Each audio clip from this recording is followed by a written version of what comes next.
নমস্কার বন্ধুরা, আজকে দেখো একটা কাঁকড়ার রেসিপি বানাবো।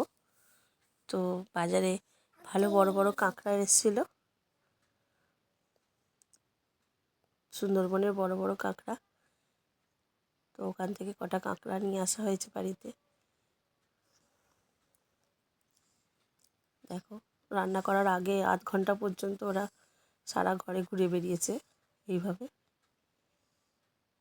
দেখতে খুব ভালো লাগে। রান্না করার আগে ওরা যতক্ষণ যে বেঁচে ছিল আমি এইভাবে ছেড়ে রেখে দিয়েছিলাম।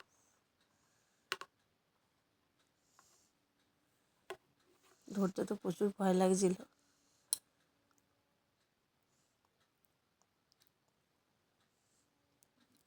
যাই হোক, রান্না তো করতে হবে। তো এগুলোকে আমি কেটে বেছে নিয়েছি। দেখো, এইভাবে খোসা আলাদা করে দিয়ে বড় ডাঁড়াগুলো ছোট ডাঁড়াগুলো আলাদা করেছি, আর এইভাবে আমি পরিষ্কার করে ধুয়ে বেছে নিয়েছি। আর কাঁকড়ার ঘিগুলোকে আমি আলাদা একটা বাটিতে সরিয়ে রেখেছি। আমি ব্রাশ দিয়ে ভালো করে ঘষে ঘষে পরিষ্কার করে নিয়েছি।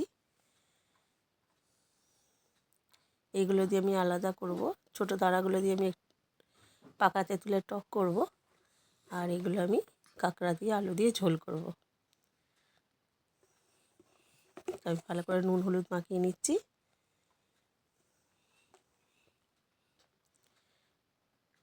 কড়াতে তেল দিয়ে দেবো, দিয়ে আমি কাঁকড়াগুলো একটু ভেজে নেব।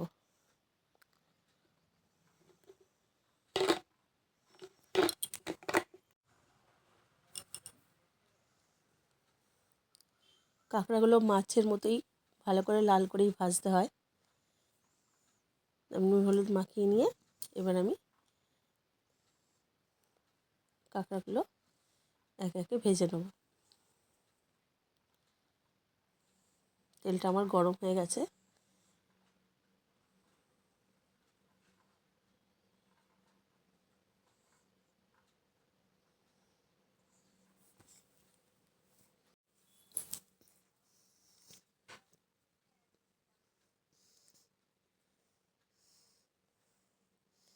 এইভাবে কাঁকড়াগুলো আমি ভালো করে ভেজে নিয়েছি একটু চাপা দিয়ে।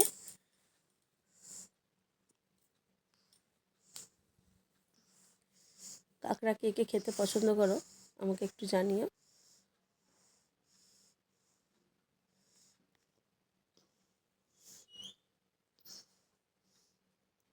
দেখো, আমার ভালো করে ভাজা হয়ে গেছে কাঁকড়াগুলো।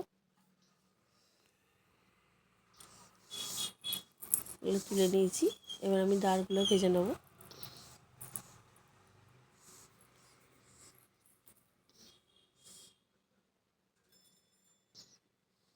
এগুলো কড়াই দিতেই কি সুন্দর ম্যাজিকের মতো লাল হয়ে যায় না? আমার এগুলো দেখতে খুব ভালো লাগে। যেমন চিংড়ি মাছ তেলের মধ্যে দিলেই লাল হয়ে যায়, সেরকম কাঁকড়াটাও গরম তেলের মধ্যে পড়লে লাল হয়ে যায় একদম।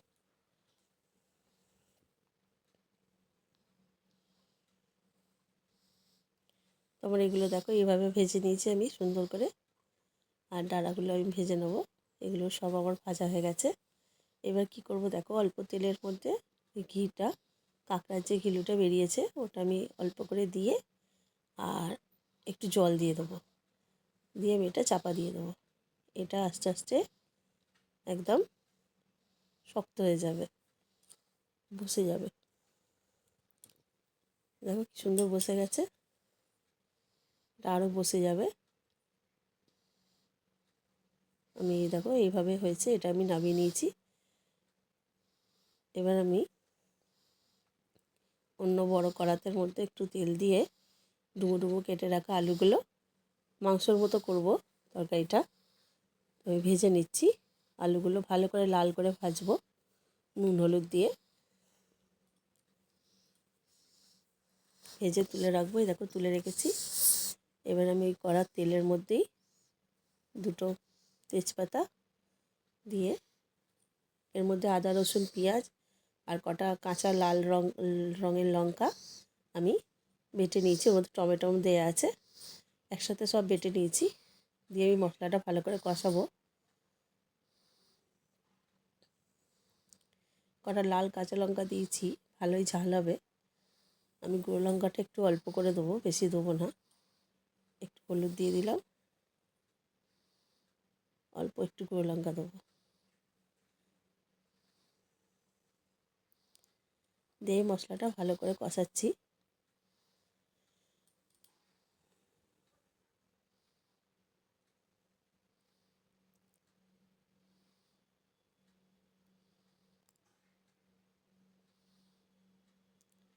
আমার মশলাটা ভালো করে কষাতে কষাতে দেখো একটু নুন দিয়ে দিলাম, একটু তেল ছাড়বে, তারপর আমি ওই যে ঘিলুটা আছে ওটা আমি দিয়ে দেবো। এইটা দিয়ে ওর মশলাটা আমি কষতে থাকবো, তাহলে তরকারির মধ্যে পুরো কাঁকড়ার গন্ধটা মিশে যাবে।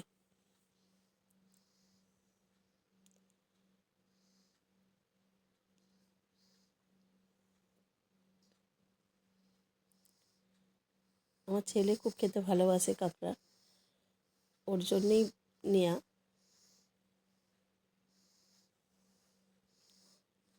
দেখো আমার তেলটা ছেড়ে দিয়েছে মশলা থেকে।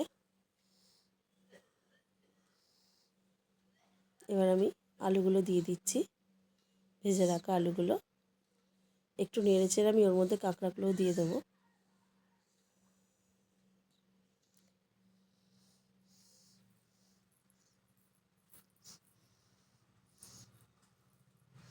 এবার আমি কাঁকড়াটা দিয়ে ভালো করে কষাবো।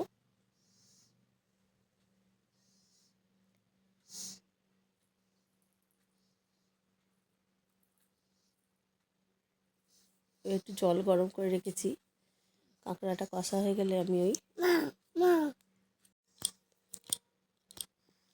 জলটা দিয়ে দিলাম। এটা থালা ধোয়া জলটা, যেটা আমি কাঁকড়াটা ভেজে তুলে রেখেছিলাম, একটু জল দিলাম। এরপর আমি আর একটু জল দেবো, আলুটা কাঁকড়াটা সেদ্ধ হবে। আমি এটা একটু রসা রসাই রাখবো, ওই জন্য আমি একটু জলটা একটু বেশিই দেবো। দেখো আমি জল দিয়ে দিয়েছি, এইভাবেই থাকবে, এটা ভালো করে ফুটবে। দেখো আমার ফুটে গেছে, কালারটা খুব সুন্দর এসছে।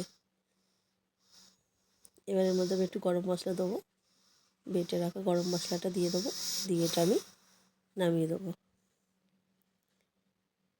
তরকারিটা সত্যিই খুব অসাধারণ হয়েছিল।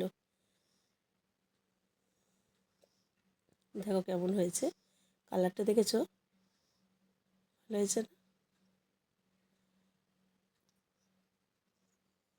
দেখো আমি কেমন সাজিয়েছি, এটা আমার ছেলের জন্য সাজিয়েছি, তো খুব খেতে ভালোবাসে। তো রান্নাটা কেমন হয়েছে ভালো লাগলে একটা লাইক করে দিও। তো দেখো আজকে এইটুকুনি, পরে আবার দেখা হবে।